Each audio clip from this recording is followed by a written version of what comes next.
Baik, sebelumnya terimalah salam kasih dalam Dhamma, Namo Buddhaya. Pada kesempatan ini, mari kita bersama-sama yaitu mendalami materi pendidikan agama Buddha dan Budi Pekerti, materi sila, moralitas, dan submateri memahami aspek-aspek dan klarifikasi sila.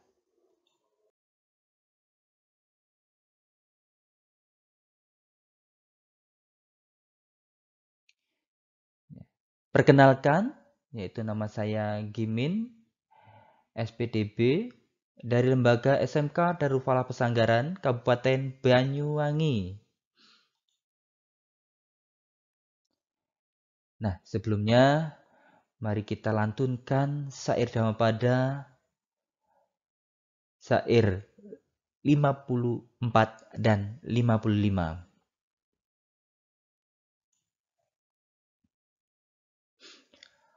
Harumnya bunga tak akan dapat menentang arah angin. Begitu pula harumnya kayu cendana, bunga tagara dan melati. Tetapi harumnya kebajikan dapat melawan arah angin. Harumnya nama orang bajik dapat menyebar ke segala arah penjuru. Harumnya kebajikan adalah jauh melebihi harumnya kayu cendana, bunga tagara, teratai, ataupun melati hutan.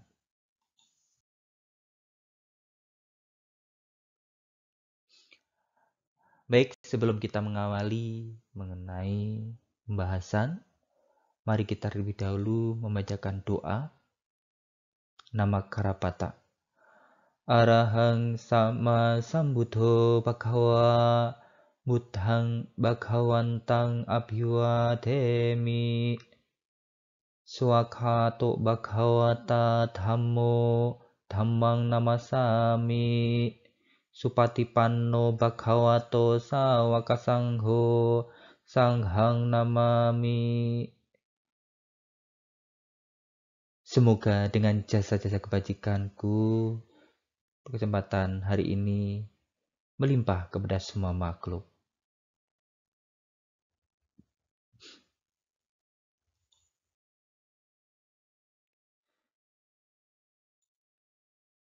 Baik, sebelumnya mari kita lanjutkan dengan tujuan pembelajaran melalui kegiatan pembelajaran dengan pendekatan saintifik dan metode pembelajaran berbasis masalah problem-based learning. Peserta didik mampu memahami pengertian moralitas dan jalan mulia berunsur 8. Yang kedua, melalui kegiatan pembelajaran dengan pendekatan saintifik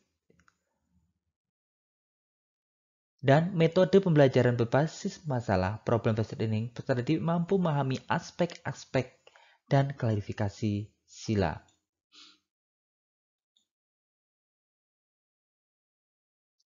Nah, materi pembelajaran pada saat ini adalah pengertian moralitas dan jalan mulia berunsur 8. Yang kedua, sila dalam jalan mulia berunsur 8. Nah, pengertian moralitas, sila mencakup semua perilaku dan sifat-sifat baik termasuk dalam ajaran moral dan etika agama Buddha. Menurut kosakata bahasa Pali, istilah sila mempunyai beberapa arti. Sifat, karakter, watak, kebiasaan, perilaku, kelakuan. Dalam hal ini sila berfungsi sebagai kata sifat Misalnya, perilaku baik susila, perilaku buruk dusila, perilaku kikir adana sila, watak luhur parisuda sila. Latihan moral, pelaksanaan moral, perilaku baik, etika Buddhis, dan kode moralitas. Selanjutnya, berikut ini adalah contoh, yaitu gambar moral dalam segi positif dan negatif. Yaitu ada seorang putri memberikan persembahan. Selanjutnya, berdana makanan, perkelahian, dan pencuri. Ini adalah merupakan contoh dari segi positif dan segi negatif. Berikutnya gambar meditasi, belas kasih terhadap makhluk, yaitu seekor gajah, dan selanjutnya gambar saling bekerja sama, saling membantu.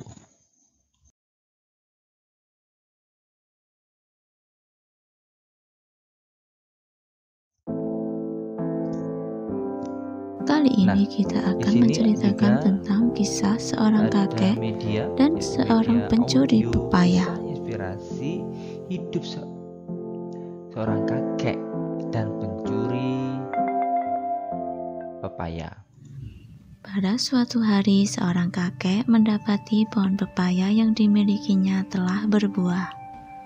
Ia berencana untuk memetik buah pepaya itu pada keesokan harinya. Walaupun hanya 2 buah, namun ia sangat bahagia. Namun, alangkah kagetnya ketika pagi tiba, sang kakek mendapati 1 buah pepayanya telah dicuri orang.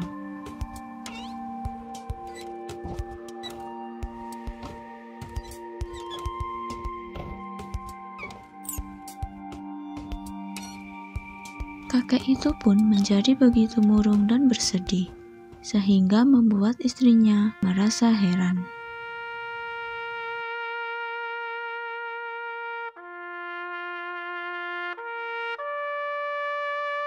Kenapa hanya karena 1 buah pepaya kau menjadi sedemikian murung, kakek?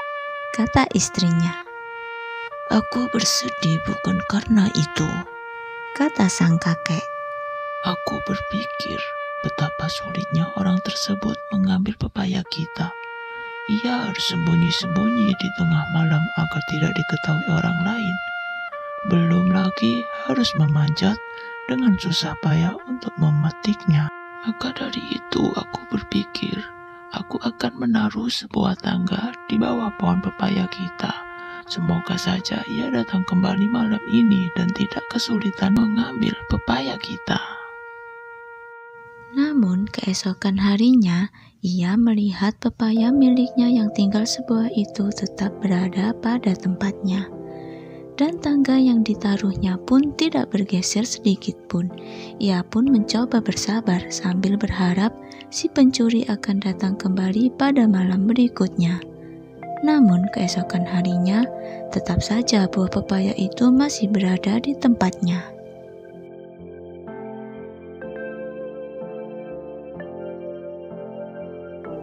Suatu hari, sang kakek kedatangan seorang tamu yang menenteng 2 pepaya besar di tangannya.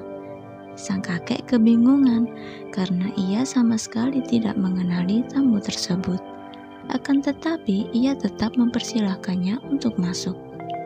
Dan setelah berbincang cukup lama, saat hendak berpamitan, tamu tersebut dengan amat menyesal mengaku bahwa ialah yang telah mencuri pepaya sang kakek. Sebenarnya sayalah yang telah mencuri pepaya Anda. Saat saya ingin mengambil buah pepaya yang tersisa, saya menemukan tangga yang Anda letakkan. Saya pun tersadarkan dan bertekad untuk tidak lagi mencuri lagi. Karena itulah, untuk menebus kesalahan saya kembalikan pepaya Anda ini, kata sang tamu.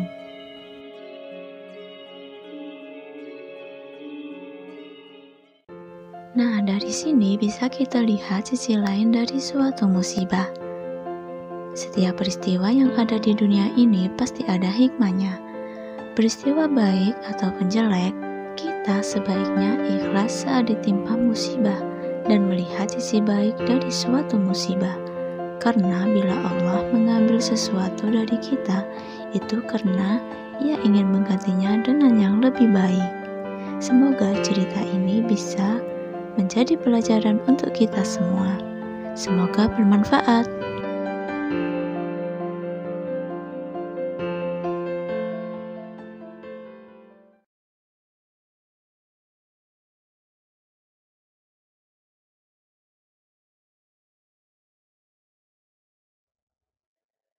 Lanjut, unsur-unsur sila dalam Jalan Mulia berunsur 8.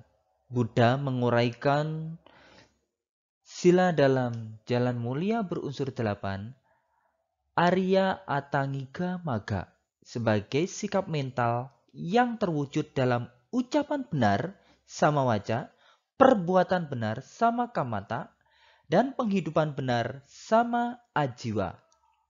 Dengan demikian, ketiga hal ini dapat dikatakan sebagai indikator moralitas.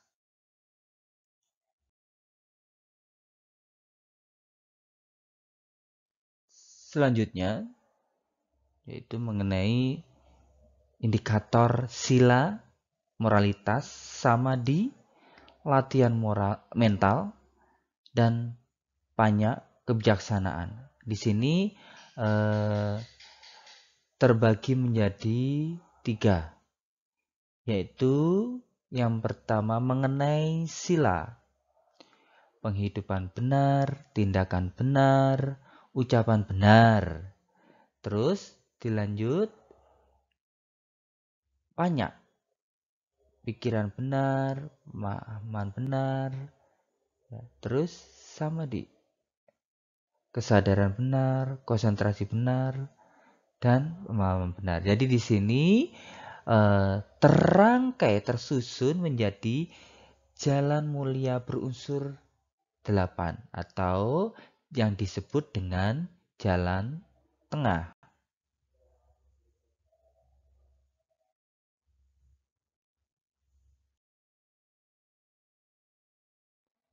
Nah, terima kasih. Sabisata Bhawantu Sukitata, semoga semua makhluk berbahagia. Sadu, sadu, sadu. Namo Buddhaya.